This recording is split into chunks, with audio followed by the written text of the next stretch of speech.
Howdy everybody. It's been a very long couple weeks. 2 weeks ago, we're going to talk about my daughter's health issue now. 2 weeks ago, she went to bed fine, and the very next morning, I was in the kitchen and she comes out and she was all scared and half her face was paralyzed. We thought she had a stroke, so off to the hospital.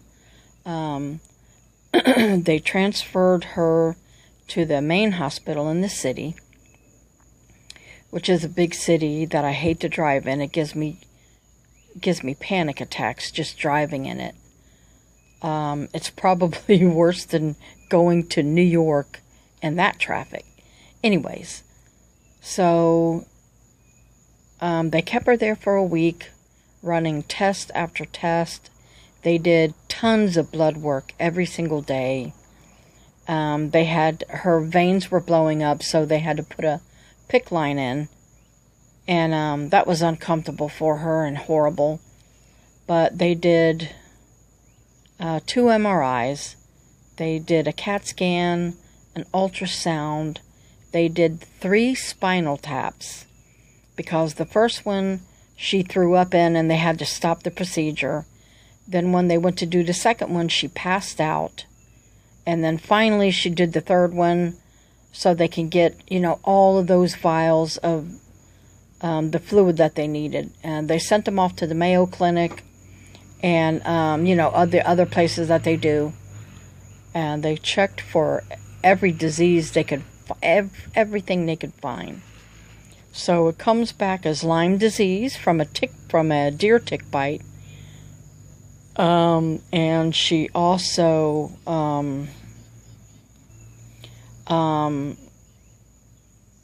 has paralysis on the left side of her face completely, including her neck. So it didn't affect her. It did affect her speech, but that's only because she can't feel the other side of her mouth. She can't feel that side of the tongue. She can't feel herself eating on that side or swallowing. So they had to teach her how to eat and drink so she doesn't aspirate, and choke to death. So her eating is completely different now. What she's allowed to eat. So she could take care of herself at home. She lost the eyesight in her left eye as well. The eyesight, nothing on that side moves at all. She has no function on the left side of her face. It's just like frozen in time. The eyelid doesn't even shut. So she has to tape that shut at night to protect her eye. But blurry vision because of the horrible medications that they have to give her. Because not only did she get that, but she got neuropathy on that left side as well. Anybody knows what neuropathy is? That's severe pain. That's what diabetics get in their feet and their hands. Now, I have that in my feet, so I know what kind of pain that is. And the shocks that you get, you feel like you're being shocked constantly. So, her pain is down even through to the bone. And she's, in screaming pain. And she already told me that she just cannot live like this. And that worries me. That worries me a lot. The medication she's on causes suicidal thoughts, causes all kind of horrible side effects that she's got, every one of the side effects. So as soon as she takes the medication for the pain, it does help the pain, but it turns her into a walking zombie. Literally, she can't hardly move. So she has a walker that has a seat on it that old people use. And she has to sit down every couple. She can't hardly stand up even for 2 minutes. So the medication's not doing, she can't live on that medication. She can't function. She can't live because she's in the bed now constantly. Has anybody gone through this? She also has autoimmune disease. So they checked her levels, and when it was a low enough level, they sent her home and told her she has to see all these specialists. And I'm like, when you have no insurance, you don't get to see specialists. So they wouldn't help her with disability because they put her down as an unknown. Her condition is unknown. Well, not really, because number one, she now has neuropathy in the face. She has paralysis in the face. She now has vision impairment. She can't even see out of the left eye, which means she can no longer drive. She can no longer work. The medications that she has to be on for the pain causes severe depression, suicidal thoughts or tendencies, and it makes her a zombie where she can't move. She has autoimmune disease that they've known about for years. This is all disability. So disability told her she can't get disability. And I'm like, no, this is insane, because she needs that medical insurance. So we're going to try something else besides that when I gather up my medical history as well, because she has probably got some of my issues, you know, and they'll figure it all out. But anyways, so she's home a week, okay, finally got home a week, going through these horrible side effects, you know, constant crying, that's severe depression, and telling me she can't live like this no more. And I'm, you know, tell her, don't give up yet, because there's hope. The doctor said this can last for weeks, months, years, or it could be permanent. So it's unknown how long she's going to have this. But then there are people who have recovered from it. So with that, I've taken her to her physical therapist so that they can work on her back and her legs, because she also has the musculoskeletal issues. She has a fused vertebrae in her back where her back doesn't bend like most normal people. And she was born with that. She was born with problems. So she's been an ill child all her life and now through her adult life. But guys, if you get bit by a deer tick, don't mess around. You go to the hospital so that they can treat you right away. What I've been told is the deer ticks are the lighter colored ones with the black legs. So, and living in Florida, we have ticks here everywhere because we do have forests here. As she works on a farm, so that doesn't help much. I mean, most people here in our area, we live in the country in our area, and they have horses everywhere. They have cattle everywhere. So, and naturally, there's tons of fleas and ticks. Very popular here for that. Besides the alligators and the dangerous snakes. Anyways, back to my daughter, and I just feel so sorry for her because I'm looking at her. I'm like, I understand this because I go through neuropathy, but they have never heard of anybody with this type of thing that she's got going on with her face. And it scares me because how much can a person take? How much pain can a person take?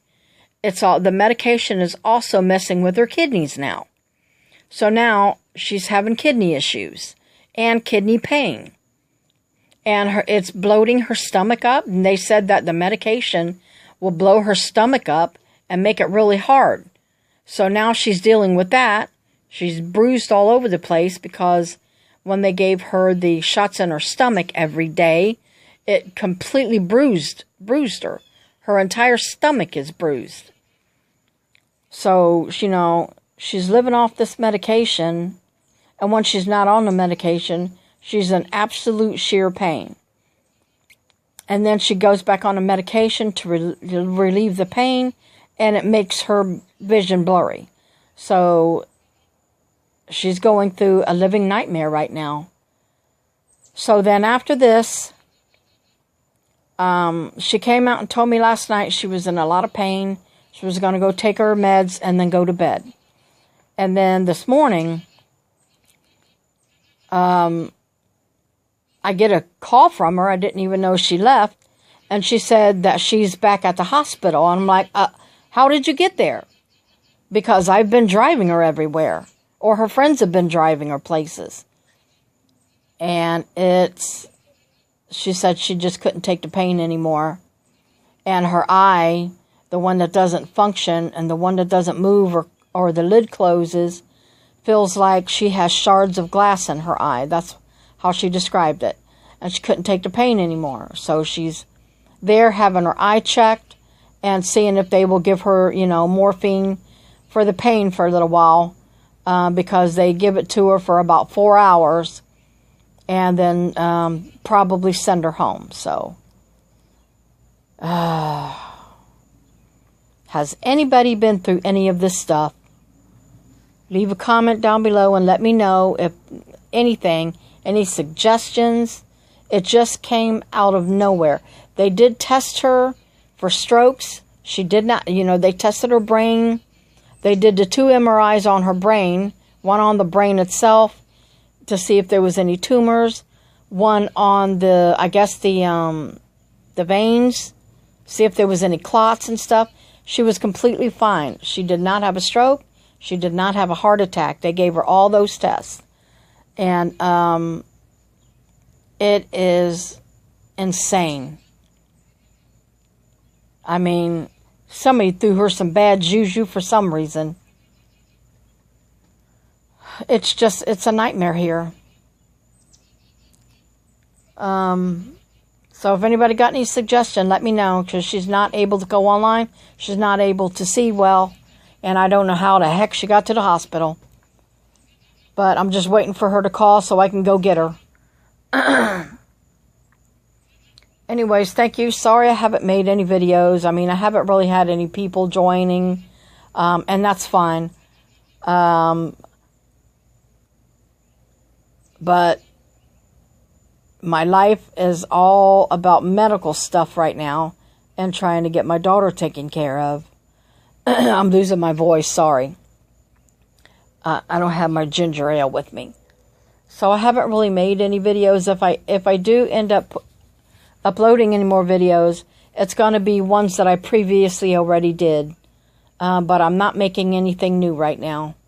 So I could take care of her, because I take care of my younger brother who is handicapped.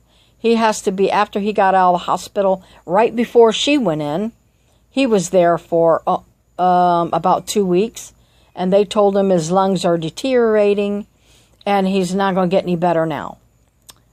So I'm working on him to try to keep him alive, keeping up with his diet, trying to do good myself with all my crazy health issues.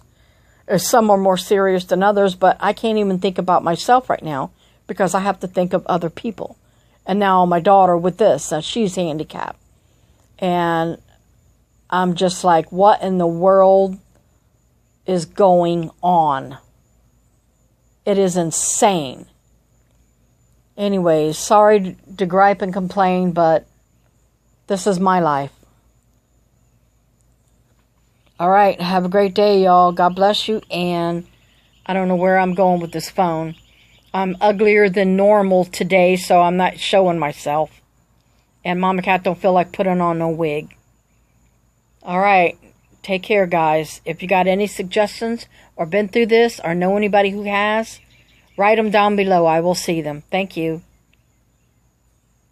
Hasta la bye-bye.